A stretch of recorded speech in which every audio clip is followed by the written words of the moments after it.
ela encontrou o jovem Apache caído à beira da estrada, sozinho, febril e incapaz de falar. Enquanto tentava ajudá-lo, percebeu que ele segurava um colar partido, como se implorasse para não ser deixado para trás. Mas quando ela colocou o colar de volta em seu peito, os olhos do rapaz se encheram de desespero, e ele sussurrou um nome que fez seu coração disparar. Meia hora depois, o chão começou a tremer com cascos se aproximando. E quando o chefe Apache desceu do cavalo e olhou para ela, ela congelou, e todos ao redor ficaram em silêncio absoluto. Se inscreva no canal, deixe seu like e comente de que parte do mundo você está assistindo, porque agora eu vou te contar tudo. Meu Deus, como esse sol está forte hoje, mas é dele que minhas plantas precisam para crescer bonitas, murmurou Dona Marlene, enquanto ajeitava o chapéu de palha sobre os cabelos grisalhos. O relógio ainda não marcava 5 horas da manhã quando ela já estava de pé. O céu começava a clarear lentamente, pintando nova esperança com tons de azul e laranja. A pequena cidade do Mato Grosso do Sul despertava preguiçosamente, mas Dona Marlene não tinha tempo a perder. Vó, a senhora já vai para a horta? Está tão cedo, disse Lucas, aparecendo na porta da cozinha com os cabelos despenteados e os olhos ainda pesados de sono. Já sim, meu filho, as plantas não esperam. Se eu não for agora, o sol do meio-dia vai me castigar. Tem pão e leite na mesa. Não se atrase para a escola. Lucas bocejou e se aproximou para dar um beijo na bochecha da avó. Aos 12 anos, ele já entendia a importância daquela rotina. Desde que sua mãe havia partido para São Paulo em busca de trabalho, 3 anos atrás, era Dona Marlene quem cuidava dele. E desde que seu avô João falecera, 7 anos antes, era aquela horta que garantia o sustento de todos. Volto na hora do almoço. Prometo que hoje vou tirar nota boa na prova de matemática, disse o menino enquanto abria a geladeira. Dona Marlene sorriu, ajeitando a saia florida que ia até os tornozelos. Calçou suas botas de borracha gastas e pegou a sacola de pano onde guardava suas ferramentas. A casa de madeira com telhas vermelhas ficava na beira da cidade, e da janela da cozinha podia-se ver o caminho de terra que levava até sua horta, cerca de 1 quilômetro dali. O trajeto até lá era parte de sua rotina há mais de 2 décadas. Ela e João haviam comprado aquele pedaço de terra com muito sacrifício quando se mudaram de Minas Gerais. Este será nosso paraíso, ele dizia. Agora, sozinha, Dona Marlene seguia cultivando o sonho que construíram juntos. Bom dia, Marlene. Já indo para a batalha? Gritou seu Antônio do outro lado da rua, enquanto abria as portas do mercadinho. Todo dia é dia, Antônio. Se Deus quiser, mais tarde trago aquelas cenouras que sua esposa pediu. As ruas de terra começavam a ganhar movimento. Algumas crianças já caminhavam para a escola, carregando mochilas coloridas. Do outro lado da praça central, a igreja pequena com sua torre branca se destacava contra o céu que agora estava completamente azul. Ao chegar à horta, Dona Marlene sentiu o coração se acalmar. Ali, entre as fileiras organizadas de alface, tomate, cenoura e tantos outros vegetais, ela se sentia em paz. Deixou a sacola no pequeno barracão de ferramentas e começou o trabalho de sempre: regar, arrancar mato, verificar se havia pragas, colher o que estava pronto. Olha só como vocês estão lindas, disse ela para as alfaces enquanto regava. João sempre dizia que planta gosta de conversa, e acho que ele tinha razão. O sol subiu no céu e com ele o calor aumentou. Por volta das 10 horas, Dona Cida apareceu na horta, trazendo uma garrafa de café. Imaginei que você estaria precisando disso, disse a amiga, entregando a garrafa. Vai vir tomar café comigo na quinta-feira? Claro que sim. Quinta-feira é sagrada. E vou trazer aquele bolo de fubá que você gosta. As duas conversaram por alguns minutos sobre os acontecimentos da cidade. A nova professora da escola, o filho de Dona Josefa que voltou da capital, os preparativos para a festa da igreja no próximo mês. Soube que os índios da reserva estão agitados. Parece que teve algum problema por lá, comentou Dona Cida, baixando a voz. Marlene franziu a testa. A reserva Guarani Kaiowá ficava não muito longe dali, E embora nunca tivesse tido problemas com os indígenas, sabia que muitas pessoas da cidade os temiam. Problemas todos têm, Cida. Melhor não ficarmos falando da vida dos outros. Depois que a amiga foi embora, Marlene continuou seu trabalho até o sol começar a descer no horizonte. Olhou para o relógio de pulso, presente de seu João. Quase 5 da tarde. Preciso colher a mandioca e o milho para levar amanhã à feira, pensou, pegando sua cesta grande de palha. Dirigiu-se à parte mais afastada da horta, onde cultivava mandioca e milho. O caminho para lá passava perto da divisa com a reserva indígena, uma área onde poucas pessoas da cidade costumavam ir. Enquanto caminhava, Dona Marlene observava o céu que começava a se tingir de laranja. Seria um final de tarde como qualquer outro em sua vida simples. Ou pelo menos, era o que ela pensava. Dona Marlene encheu sua cesta com as espigas de milho maduras e algumas raízes de mandioca. O peso aumentava a cada colheita, fazendo seus braços finos reclamarem do esforço. O sol descia no horizonte, pintando o céu de laranja, e as sombras já se esticavam pelo caminho de terra. Melhor eu voltar logo antes que escureça de vez, murmurou para si mesma. Ela ajeitou a cesta no braço e começou a caminhada de volta para casa. O caminho mais curto passava perto da divisa com a reserva indígena Guarani Kaiowá. Marlene raramente ia por ali, mas hoje o cansaço pesava em suas costas. O vento balançava as folhas das árvores e os pássaros cantavam suas últimas canções do dia. De repente, Marlene parou. Havia algo estranho na beira do caminho. Um vulto escuro entre as plantas. Parecia um animal caído, mas quando deu mais alguns passos, seu coração disparou.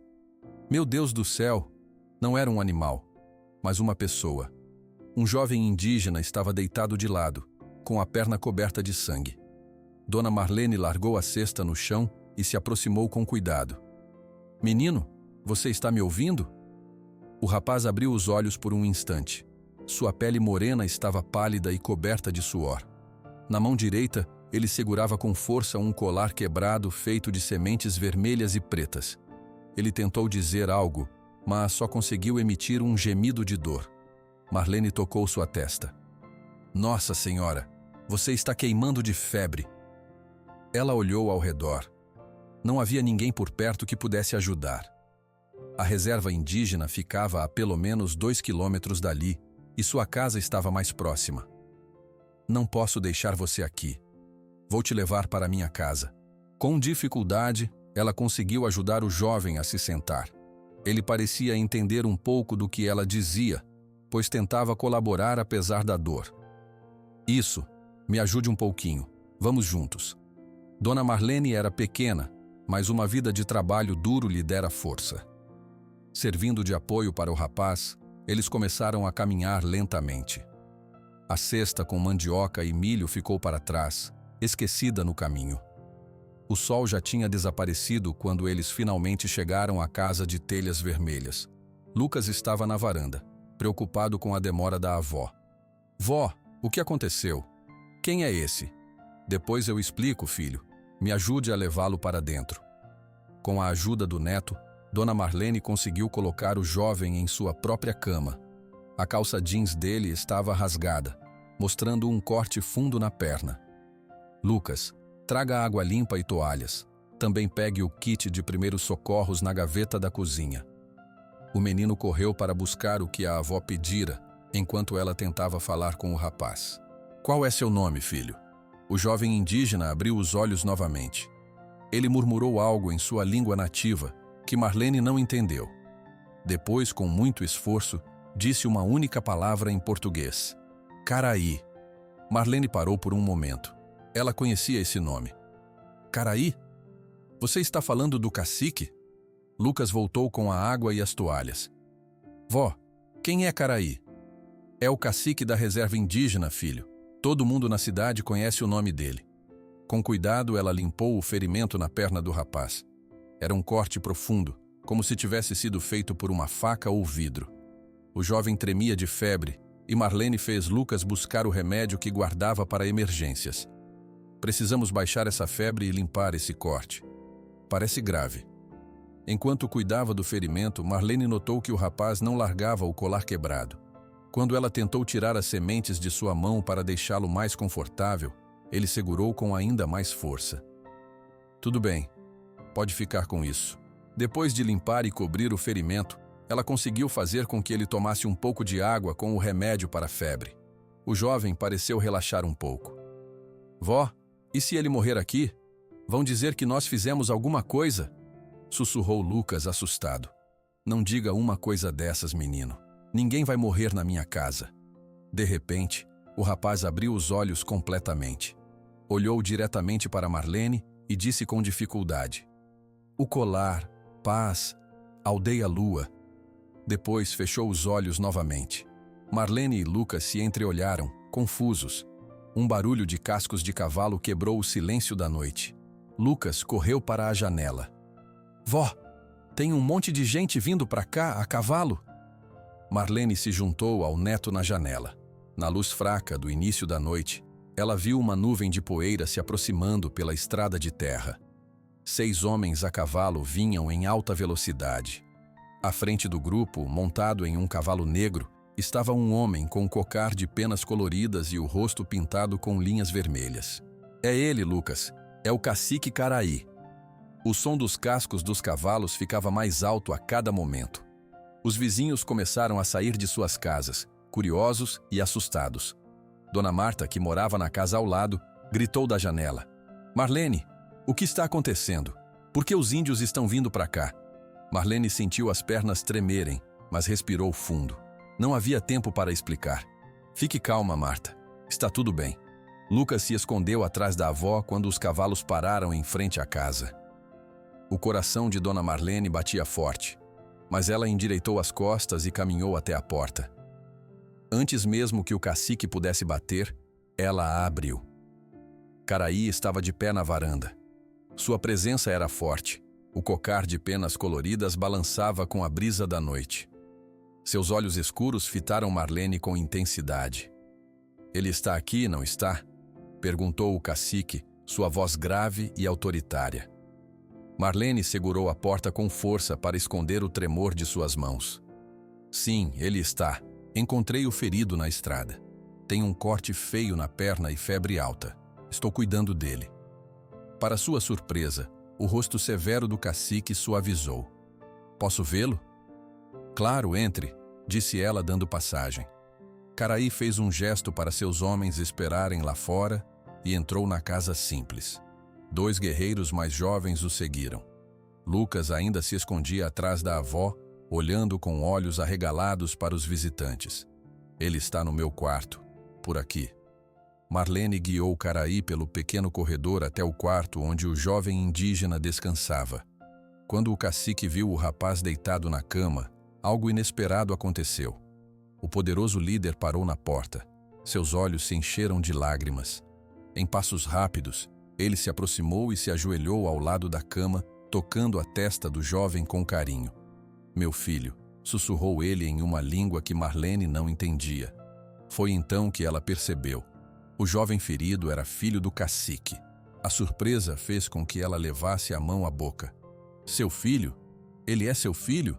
Caraí assentiu sem tirar os olhos do rapaz. Sim, ele se chama Poti, meu único filho. Dona Marlene se aproximou da cama. Ele falou algo sobre um colar, paz e uma aldeia lua. Não entendi o que significa.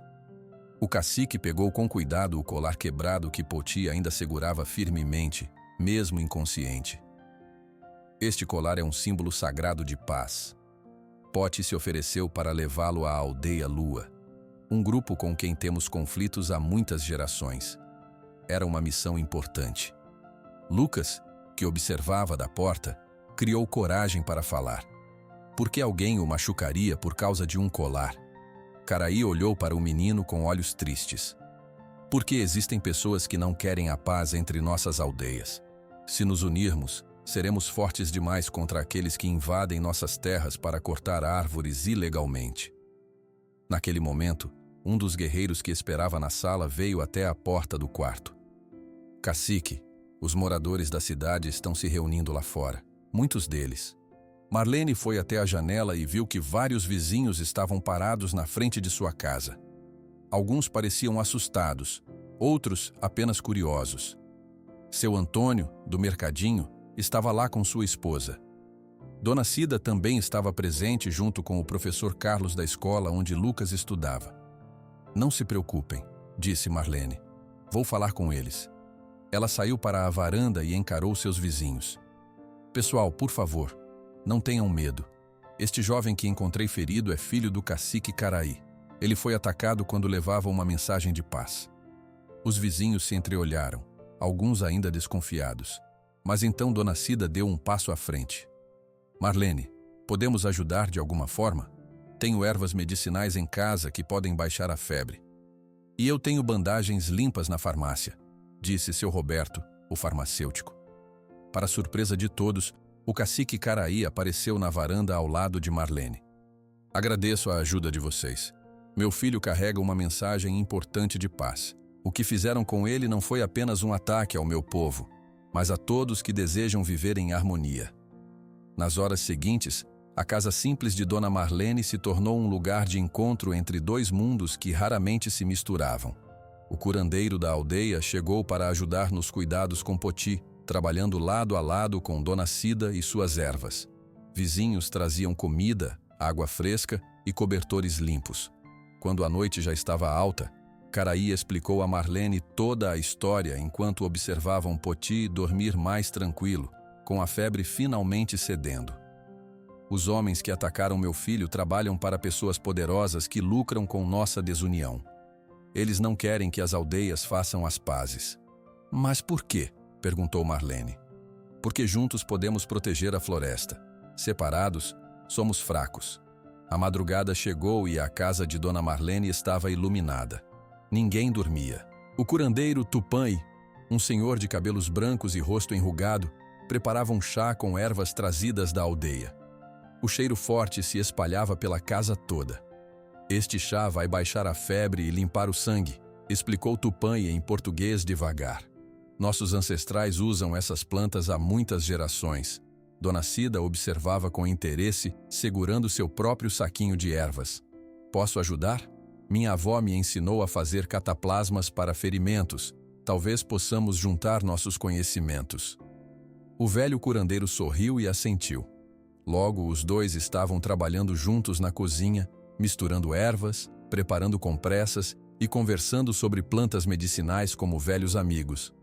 Lucas, sentado no canto da sala, observava tudo com olhos arregalados. Ele nunca tinha visto tantos indígenas de perto. Um dos guerreiros mais jovens notou seu interesse e se aproximou. "Como você se chama?" perguntou o rapaz. "Lucas", respondeu o menino timidamente. "Eu sou Jaguareté. Na sua língua significa onça verdadeira." Os olhos de Lucas brilharam. "Isso é muito legal. Você pode me ensinar outras palavras?" Enquanto isso, no quarto, Poti continuava dormindo, agora mais tranquilo. A febre tinha baixado um pouco e sua respiração estava mais regular. Caraí não saía de seu lado, e Dona Marlene trazia água fresca e toalhas limpas sempre que necessário.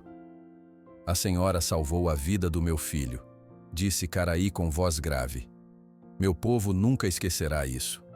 "Fiz o que qualquer pessoa faria", respondeu Marlene. "Não podia deixá-lo sofrendo na estrada." O cacique balançou a cabeça. "Muitos passariam direto, com medo. A senhora tem um coração bom." A noite passou lentamente. Alguns vizinhos ficaram para ajudar. Outros voltaram para suas casas, prometendo retornar pela manhã com comida e mais suprimentos.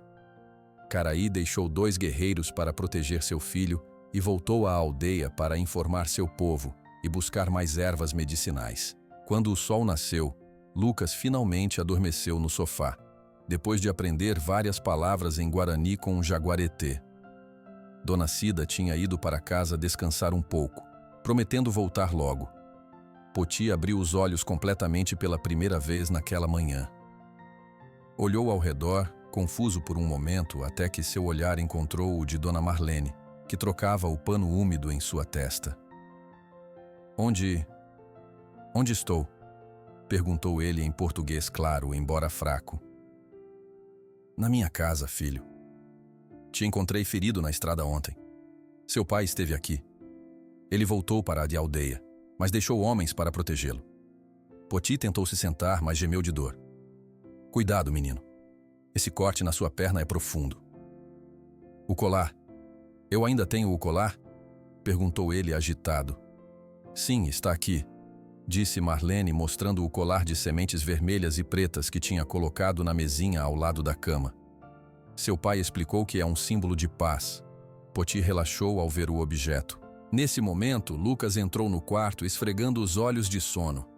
Quando viu que o jovem indígena estava acordado, seu rosto se iluminou. Oi, você está melhor? Jaguareté me ensinou a dizer bom dia em Guarani. É Javiporã, certo? Poti sorriu fracamente. Quase isso. É Raviporã. Você tem boa pronúncia para um menino da cidade. Durante as horas seguintes, enquanto Poti descansava e tomava mais do chá preparado por Tupã-i, ele começou a contar o que aconteceu. Lucas sentou-se ao pé da cama, fascinado com cada palavra. Eu estava levando o colar sagrado para a aldeia Lua. É uma viagem de um dia inteiro pela floresta. Quando parei para beber água no rio, 3 homens me atacaram. Eram madeireiros. Reconheci um deles que já tinha entrado em nossas terras antes. Eles queriam o colar? Perguntou Lucas. Sim, sabiam o que significava. Se nossas aldeias fizerem paz, podemos nos unir contra eles. Eles cortam árvores em terra indígena e vendem ilegalmente. Como você escapou? E perguntou Marlene, que ouvia da porta. Consegui fugir pulando no rio, mas um deles me feriu com uma faca. A correnteza me levou para longe. Quando saí da água, estava perdido e fraco. Caminhei por horas até chegar na estrada onde a senhora me encontrou. À tarde, Caraí retornou com mais guerreiros e ervas frescas. Ao ver o filho acordado, o rosto severo do cacique se suavizou em um sorriso. Meu filho, disse ele em português para que todos entendessem. Você nos deu um grande susto. Poti segurou a mão do pai e olhou nos olhos dele com determinação. Pai, preciso completar minha missão. O colar deve chegar à aldeia Lua. A paz entre nossos povos depende disso. Primeiro você precisa ficar forte novamente, respondeu Caraí. Já estou mais forte. E cada dia que passa sem o colar ser entregue é um dia que os madeireiros ganham. Caraí parecia preocupado, mas antes que pudesse responder, seu Antônio apareceu na porta do quarto, ofegante e com expressão alarmada. Cacique Caraí, Dona Marlene, acabei de saber que um grupo grande de cavaleiros está vindo para a cidade. Dizem que é Tupã, o líder da aldeia Lua, com seus guerreiros. Um silêncio pesado tomou conta do quarto. O rosto de Caraí endureceu, e os guerreiros que estavam na casa se levantaram imediatamente, levando as mãos aos cinturões onde carregavam suas facas. Tupã? Aqui em Nova Esperança? A voz de Dona Marlene saiu trêmula. Ela já tinha ouvido histórias sobre as brigas entre as duas aldeias. Como ele soube? Perguntou Caraí, voltando-se para seus homens. Um dos guerreiros mais jovens deu um passo à frente, cabeça baixa. Cacique, mandei um mensageiro para informar a aldeia Lua sobre o ataque ao filho do líder. Pensei que era o certo a fazer, já que Poti levava uma mensagem de paz para eles. Caraí respirou fundo, controlando sua reação. Você tomou uma decisão sem me consultar, Irajá, mas talvez tenha sido o destino. Poti tentou se levantar da cama. Pai, ajude-me a ficar de pé. Preciso completar minha missão. Não, filho, você está fraco demais, disse Caraí, colocando a mão no ombro de Poti. Do lado de fora, gritos começaram a ser ouvidos. Seu Antônio voltou correndo. Eles já estão chegando pela estrada principal. A cidade toda está nas ruas. Caraí pegou seu cocar, que tinha deixado sobre uma cadeira. Vou encontrá-lo na rua. É melhor assim. Tupã nunca entrou em nossa aldeia, e eu nunca entrei na dele. Não deixarei que o primeiro encontro seja em uma casa de pessoas inocentes. Dona Marlene olhou pela janela. Viu que muitos moradores saíam de suas casas. Alguns com expressões de medo, outros apenas curiosos. Ao longe, uma nuvem de poeira anunciava a chegada dos cavaleiros. Eles vão brigar aqui na cidade? Perguntou Lucas assustado. Não, se pudermos evitar, disse Caraí, colocando seu cocá. Senhora Marlene, agradeço tudo o que fez por meu filho. Agora peço que fique aqui dentro com seu neto. Caraí saiu da casa seguido por seus guerreiros. Do lado de fora, os moradores abriram caminho formando duas filas na rua de terra. O cacique parou no meio da rua, esperando. A nuvem de poeira se aproximou, revelando um grupo de cavaleiros. À frente, montado em um cavalo malhado, vinha um homem alto com pinturas faciais azuis e um cocar de penas pretas. Era Tupã, o líder da aldeia Lua. Os cavaleiros pararam a poucos metros de Caraí. Ninguém falava. Até o vento parecia ter parado. Dentro da casa, Poti se levantou com dificuldade, apoiando-se em Lucas e Dona Marlene. Preciso ir lá fora, disse ele com a voz fraca mas decidida. Menino, você mal pode ficar de pé, protestou Marlene. Ajude-me, por favor. Tenho que fazer isso. Vendo a determinação nos olhos do rapaz, Marlene assentiu. Ela e Lucas o ajudaram a caminhar até a porta. Lá fora, Caraí e Tupã se encaravam em silêncio. Os guerreiros de ambos os lados estavam tensos, mãos nas armas. Caraí, disse finalmente Tupã. Seu filho entrou em nossas terras sem permissão. Meu filho veio em paz com um presente sagrado, respondeu Caraí, e foi atacado no caminho. Por quem? Perguntou Tupã, seus olhos estreitando-se. Não por seu povo, se é o que pensa, por homens que temem nossa união. Nesse momento, a porta da casa se abriu. Todos os olhares se voltaram para lá. Poti apareceu, apoiado em Dona Marlene e Lucas. Na mão, ele segurava o colar de sementes remendado. O jovem deu passos lentos, mas firmes em direção a Tupã. Os moradores da cidade e os guerreiros observavam em total silêncio. Quando chegou na frente do líder da aldeia Lua, Poti parou. Com esforço visível, endireitou-se e ofereceu o colar. Tupã, líder da aldeia Lua, disse Poti em voz alta, para que todos ouvissem. Trago este colar sagrado como símbolo da paz que meu pai, cacique Caraí, deseja entre nossos povos.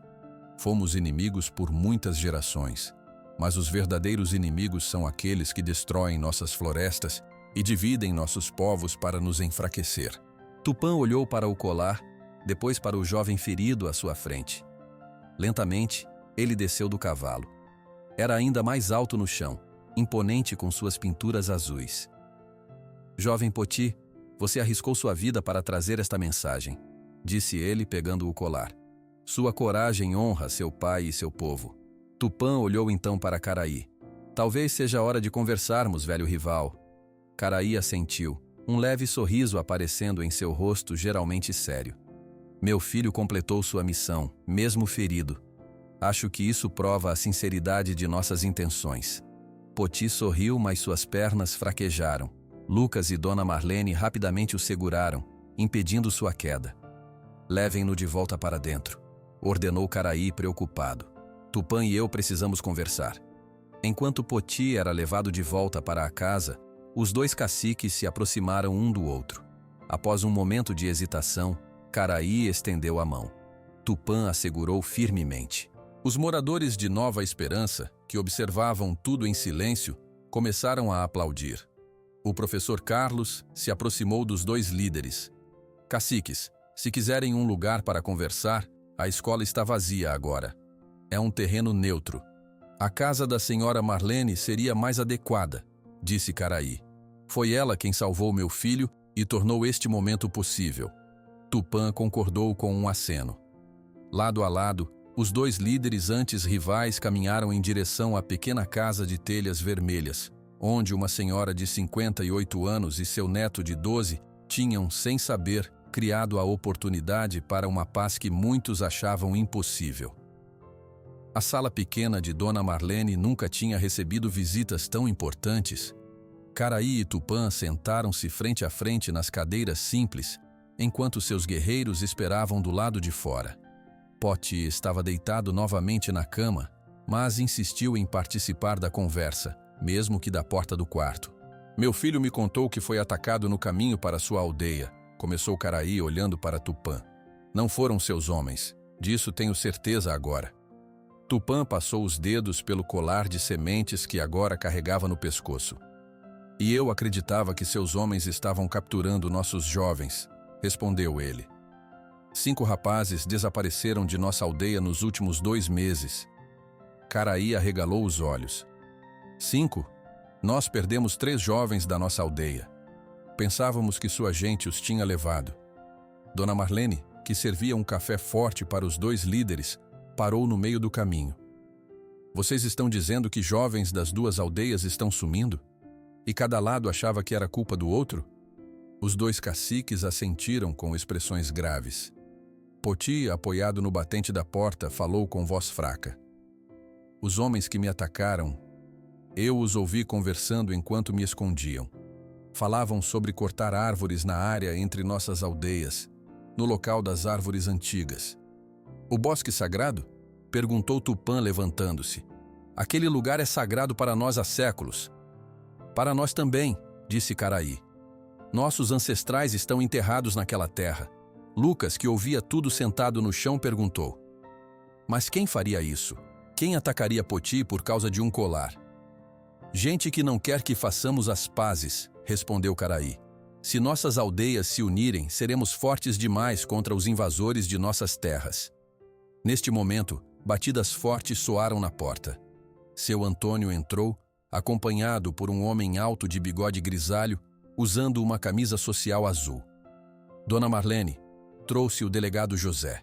Ele precisa ouvir essa história toda. O delegado José entrou, tirando o chapéu. Olhou surpreso para os 2 caciques sentados na sala. Bem, parece que temos uma reunião importante aqui, disse ele, estendendo a mão para cumprimentar os líderes indígenas. Seu Antônio me contou que houve um ataque e que o filho do cacique foi ferido. Poti foi chamado e, sentado na cama com a ajuda de Dona Marlene, contou tudo o que havia acontecido. Descreveu com detalhes os 3 homens que o atacaram. Um alto e magro com uma cicatriz no queixo, outro baixo e forte com um boné vermelho e o terceiro, que parecia ser o chefe, um homem de meia idade com cabelos grisalhos e um anel dourado grande. Eles falavam sobre cortar árvores em uma área que fica entre as 2 aldeias e sobre como era bom que os índios estivessem brigando entre si. O homem do anel disse que enquanto as aldeias se acusassem mutuamente, ninguém olharia para eles. O delegado José franziu a testa. Um homem com anel dourado grande. Poderia ser Rogério Silva. Ele comprou terras perto daqui recentemente. Já recebi algumas denúncias sobre caminhões estranhos entrando e saindo de suas propriedades durante a noite, mas nunca tivemos provas suficientes para investigar. Rogério Silva? Perguntou seu Antônio. Aquele empresário de Campo Grande que está construindo uma serraria nova? O próprio, confirmou o delegado. Ele tem contatos importantes e dinheiro. Seria difícil pegá-lo sem provas concretas. Tupã bateu com a mão na mesa, fazendo as xícaras pularem. Nossos jovens estão desaparecendo. O que mais vocês precisam? Calma, Tupã, disse Caraí. O delegado está certo, precisamos de provas. Dona Marlene, que ouvia tudo com atenção, teve uma ideia. E se todos nós trabalharmos juntos?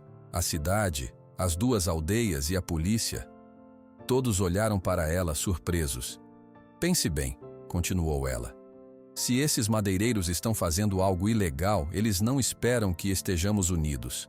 Acham que os indígenas estão brigando entre si e que nós da cidade não nos importamos. O delegado José coçou o bigode pensativo. Dona Marlene tem razão. Se trabalharmos juntos, podemos pegar esses criminosos em flagrante. Eu posso conseguir alguns policiais de confiança da capital. Vocês conhecem bem a floresta e podem ser nossos guias.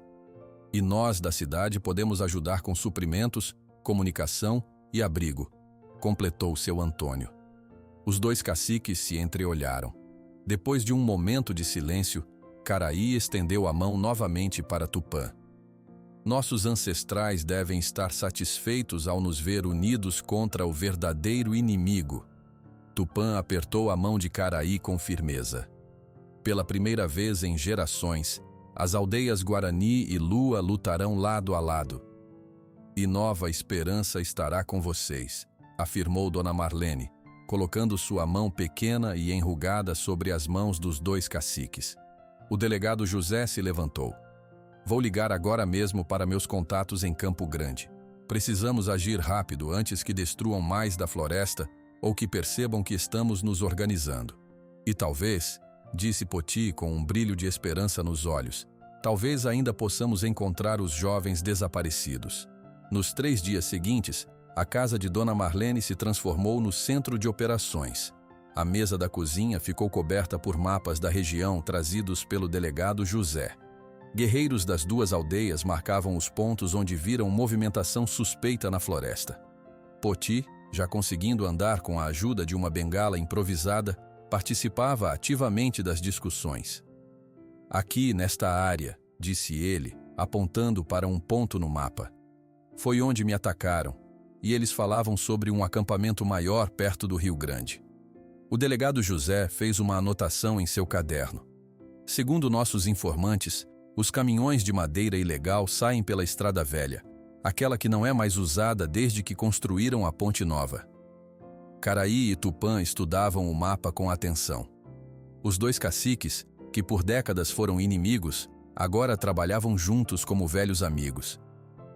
Meus guerreiros podem se aproximar por este lado, disse Tupã, indicando a parte leste da floresta. Conhecemos cada trilha daquela região. E os meus entrarão por aqui, pelo norte, completou Caraí. Assim podemos cercar o acampamento. Professor Carlos, que dava aulas na escola de Nova Esperança, ofereceu a escola como abrigo temporário. As crianças das 2 aldeias podem ficar lá enquanto realizamos a operação. Estarão seguras e poderão ter aulas junto com nossas crianças. Eu tenho 4 carros na oficina que podem ser usados para transporte, disse seu Pedro, o mecânico da cidade. Não são novos, mas funcionam bem. A cada hora que passava, mais moradores apareciam oferecendo ajuda. Dona Cida preparava comida para todos. Seu Roberto, o farmacêutico, doou medicamentos e bandagens. Até o padre João veio oferecer à igreja como abrigo adicional, se necessário. Lucas seguia Poti por toda parte, fascinado com o jovem indígena que já considerava um amigo. Quando os planos para a operação ficaram mais detalhados, o menino puxou a manga da camisa de Poti. Posso ir com você na operação? Conheço um atalho para o rio que nem está nos mapas. Poti sorriu, mas balançou a cabeça. É muito perigoso, meu amigo. Estes homens são violentos. Eles não hesitaram em me atacar, mesmo eu estando sozinho e em paz. Mas eu quero ajudar, protestou Lucas. Dona Marlene, que ouvia a conversa, se aproximou. Lucas, temos uma missão muito importante para você, disse ela, ajoelhando-se para ficar na altura dos olhos do neto. As crianças pequenas das aldeias estarão assustadas longe de casa. Precisamos de alguém de confiança para cuidar delas, alguém que já conhece os guerreiros e pode explicar tudo o que está acontecendo. Os olhos do menino brilharam com a responsabilidade. Posso fazer isso, vó. Vou cuidar delas. No final da tarde, o delegado José chegou com boas notícias. 4 policiais de confiança da capital estavam a caminho, trazendo equipamentos especiais, rádios, câmeras e até um aparelho de visão noturna. Consegui autorização oficial para a operação, explicou ele. Não foi fácil. Esse tal de Rogério Silva tem amigos poderosos, mas quando mostrei as fotos do ferimento de Poti e mencionei os jovens desaparecidos, meu chefe entendeu a gravidade da situação. O plano ficou definido. Ao amanhecer do dia seguinte, grupos mistos de policiais, guerreiros indígenas e alguns voluntários da cidade entrariam na floresta por diferentes caminhos. Usando o conhecimento dos indígenas sobre o terreno, cercariam o acampamento dos madeireiros e coletariam provas de suas atividades ilegais. Com sorte, também encontrariam pistas sobre o paradeiro dos jovens desaparecidos. Lembrem-se, alertou o delegado. Nosso objetivo é coletar provas e identificar os responsáveis. Não queremos confronto direto. Se encontrarmos os jovens, ótimo, mas a prioridade é a segurança de todos. Quando a noite caiu, muitos dos participantes dormiram na casa de Dona Marlene ou nas casas vizinhas. Ninguém queria se afastar. A tensão era grande, mas também havia um sentimento novo no ar: esperança. Poti, sentado na varanda olhando as estrelas, foi surpreendido por Dona Marlene, que lhe trouxe um chá quente. Deveria estar descansando, disse ela. Amanhã será um dia difícil. Estou pensando nos meus amigos desaparecidos, respondeu ele. Será que ainda estão vivos? Precisamos ter fé, disse Marlene, sentando-se ao lado dele. Olhe o que conseguimos em poucos dias. 2 aldeias que eram inimigas agora estão unidas, e a cidade que tinha medo dos indígenas agora está lutando com vocês. Se isso é possível, então encontrar seus amigos também é. Poti sorriu para a senhora que salvou sua vida. A senhora é muito sábia, Dona Marlene. Agora entendo por que o destino me colocou em seu caminho. Na madrugada, quando ainda estava escuro, todos já estavam de pé. Caraí e Tupã, usando pinturas de guerra tradicionais, lideravam seus guerreiros. O delegado José distribuía equipamentos e dava as últimas instruções. Dona Marlene preparou comida para todos. Cuidem-se, disse ela, enquanto os grupos se preparavam para partir. E voltem todos inteiros. Os primeiros raios de sol mal apareciam no horizonte quando os grupos entraram na floresta. O ar estava frio e úmido, e a neblina baixa dificultava a visão. Poti caminhava com determinação, apesar da dor na perna. Ao seu lado estavam seu pai Caraí, o cacique Tupã e o delegado José. Devemos seguir em silêncio absoluto a partir daqui, sussurrou Caraí. Sons viajam longe na floresta.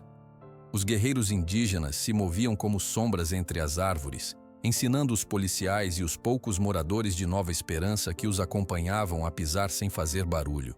O delegado José, mesmo acostumado a operações policiais, estava impressionado com a habilidade dos indígenas. Nunca vi ninguém se mover tão silenciosamente, comentou ele em voz baixa para Poti. Aprendemos desde crianças, respondeu o jovem. A floresta ensina quem sabe ouvir. Após 2 horas de caminhada, Irajá, um dos guerreiros que seguia à frente, levantou a mão em sinal para que todos parassem. Agachou-se e apontou para marcas no chão. Caminhão pesado passou por aqui, disse ele. Recente, talvez ontem à noite. Seguiram as marcas por mais meia hora até que Tupã fez sinal para que todos se abaixassem. À frente, entre as árvores, podiam ver fumaça subindo. O acampamento, sussurrou ele. Com cuidado extremo, o grupo se aproximou até um ponto onde podiam observar sem serem vistos. O que viram superou as piores expectativas. Não era apenas um pequeno acampamento de madeireiros, mas uma operação grande e bem organizada. Havia 3 tratores, 5 caminhões grandes e mais de 20 homens armados circulando pela área. Toras enormes estavam empilhadas, prontas para transporte. Meu Deus, murmurou o delegado José. Isso é muito maior do que imaginávamos. Mas o que fez Tupã e Caraí ficarem tensos foi outra visão. Ao lado do acampamento, cercados por uma espécie de cerca improvisada, estavam 8 jovens indígenas. Eles trabalhavam carregando toras menores para um dos caminhões, vigiados por homens com espingardas. São eles, disse Tupã com a voz trêmula de emoção. Aqueles 3 são da minha aldeia. E eu reconheço 2 da nossa, completou Caraí. Eles estão vivos. O delegado José tirou uma câmera pequena da mochila e começou a fotografar tudo. Poti observava atentamente os homens no acampamento. Ali, sussurrou ele, apontando para um homem mais velho com cabelos grisalhos. É ele, o homem do anel dourado que me atacou. É Rogério Silva. O homem apontado por Poti parecia ser o chefe. Dava ordens, verificava papéis e falava constantemente em um rádio. Em seu dedo, um anel dourado grande brilhava sob o sol. Estamos coletando todas as provas que precisamos, disse o delegado depois de vários minutos fotografando. Agora precisamos sair daqui e chamar reforços para libertar os jovens. Ele tentou usar o rádio para contatar a equipe que aguardava na estrada, mas só ouviu estática. Sem sinal aqui, disse preocupado. Precisamos voltar até um ponto mais alto. O grupo começou a recuar com o mesmo cuidado com que chegou. Mas quando já estavam a cerca de 200 metros do acampamento, o latido de um cachorro quebrou o silêncio da floresta. Todos pararam, tensos. Eles têm cães de guarda, sussurrou Caraí. Mais latidos soaram, agora mais perto. Logo depois, ouviram gritos. Tem alguém na mata, vamos lá. Fomos descobertos, disse Tupã. Precisamos correr. O delegado José guardou a câmera com as provas em uma bolsa impermeável e a entregou a Poti. Estas fotos são nossa única chance de pegar esses criminosos. Você conhece a floresta melhor que nós. Leve isso até a estrada onde nossos homens estão esperando. Caraí colocou a mão no ombro do filho. Vá com o delegado e os outros. Tupã e eu vamos em outra direção para distrair os perseguidores. Não, pai, é perigoso demais, protestou Poti. Esta é uma decisão de cacique, respondeu Caraí com firmeza. Nossa missão é proteger nosso povo. Você protege as provas, nós protegemos você. Sem mais tempo para discussão, os grupos se separaram. Caraí e Tupã, junto com 4 guerreiros, correram para o leste, fazendo barulho propositalmente para atrair os perseguidores. Poti, o delegado José e os outros seguiram para o norte, em direção à estrada. Mesmo com a perna machucada, Poti liderava o grupo com habilidade impressionante. Ele conhecia cada trilha, cada atalho da floresta. Quando ouviram tiros ao longe, todos ficaram tensos. Eles estão atirando no meu pai e em Tupã, disse Poti, o rosto contorcido de preocupação. Seus pais são guerreiros experientes, respondeu o delegado. Eles sabem se proteger. Nossa prioridade agora são essas provas. Após quase 1 hora de fuga pela floresta densa, o grupo finalmente chegou a uma pequena clareira. Ao longe, podiam ver a estrada e 3 viaturas policiais esperando. Conseguimos! Exclamou um dos policiais que os acompanhava. Mas a expressão de Poti não era de alegria. Ele olhava para trás, para a direção da floresta de onde tinham vindo. Sim, nós conseguimos, disse ele. Mas meu pai e Tupã ainda estão lá, e não sabemos se estão vivos ou mortos. Mal havia tempo para comemorar a chegada à estrada. Poti entregou a bolsa com a câmera para o delegado José, mas seus olhos não deixavam de olhar para a floresta. Precisamos voltar. Agora. A voz de Poti era firme apesar do cansaço. O delegado José abriu rapidamente a bolsa, verificou que a câmera estava intacta e a entregou para um dos policiais que esperavam. Leve isso para a cidade e comece os procedimentos. Vamos precisar de mais reforços. Mais 3 carros da polícia chegaram, trazendo 6 policiais armados. O delegado explicou rapidamente a situação. O tamanho do acampamento, os jovens indígenas presos e os 2 caciques possivelmente em perigo. Vamos entrar novamente, mas precisamos ser rápidos e cuidadosos, ordenou o delegado. Poti deu um passo à frente. Eu vou com vocês. Você está ferido e já fez sua parte, respondeu o delegado. É meu pai que está lá dentro. Conheço a floresta melhor que qualquer um de vocês. O delegado hesitou por um momento, depois assentiu. Fique perto de mim o tempo todo. O grupo, agora maior e melhor armado, voltou para a floresta. Poti os guiou por um caminho diferente, mais longo, porém mais seguro. Quando chegaram perto do acampamento, perceberam algo estranho. O barulho de motores e máquinas havia parado. Com extremo cuidado, se aproximaram até um ponto onde podiam observar o local. O acampamento estava quase vazio. As grandes máquinas ainda estavam lá, mas a maioria dos homens havia partido. Restavam apenas 5 guardas armados vigiando os jovens indígenas. Eles fugiram, sussurrou um dos policiais. Devem ter percebido que foram descobertos. O delegado José organizou rapidamente um plano. Dividiram-se em 2 grupos. Um para distrair os guardas pelo lado leste, enquanto o outro se aproximaria para libertar os jovens. A operação foi rápida e eficiente. Os guardas, surpresos, tentaram reagir, mas logo se renderam ao perceberem que estavam em desvantagem. Os 8 jovens indígenas foram libertados. Estavam magros, cansados, com marcas de maus tratos, mas vivos. Um deles, chamado Jaci, reconheceu Poti imediatamente. Poti, graças aos espíritos você está vivo. Jaci, onde está meu pai? E o cacique Tupã? O rosto do jovem escureceu. Eles foram levados. Quando os caciques foram capturados, o homem do anel, Rogério, ficou muito nervoso. Ordenou que quase todos fossem embora levando o que pudessem. Ele pegou seu pai e Tupã e disse que os usaria como garantia para sair da região. Para onde os levaram? Perguntou o delegado. Para a cidade. Ouvi ele falando sobre uma serraria abandonada. Disse que era o lugar perfeito para se esconder até que seus amigos poderosos pudessem ajudá-lo a escapar. O delegado José arregalou os olhos. A serraria velha na saída de Nova Esperança. Precisamos voltar para a cidade agora. O retorno para Nova Esperança foi feito às pressas. Os jovens resgatados foram levados para receber cuidados médicos, enquanto Poti, o delegado e vários policiais corriam para a serraria abandonada. Quando chegaram, viram que o local estava cercado por capangas armados. Dentro do prédio de madeira antiga, Rogério Silva mantinha Caraí e Tupã como reféns. Estou saindo da cidade com meus homens, ou os caciques morrem, gritou ele de uma janela quando viu os policiais chegando. A notícia da situação se espalhou rapidamente. Moradores de Nova Esperança e indígenas das duas aldeias começaram a se reunir perto da serraria, mantidos à distância pelos policiais. Dona Marlene chegou acompanhada por Lucas e seu Antônio.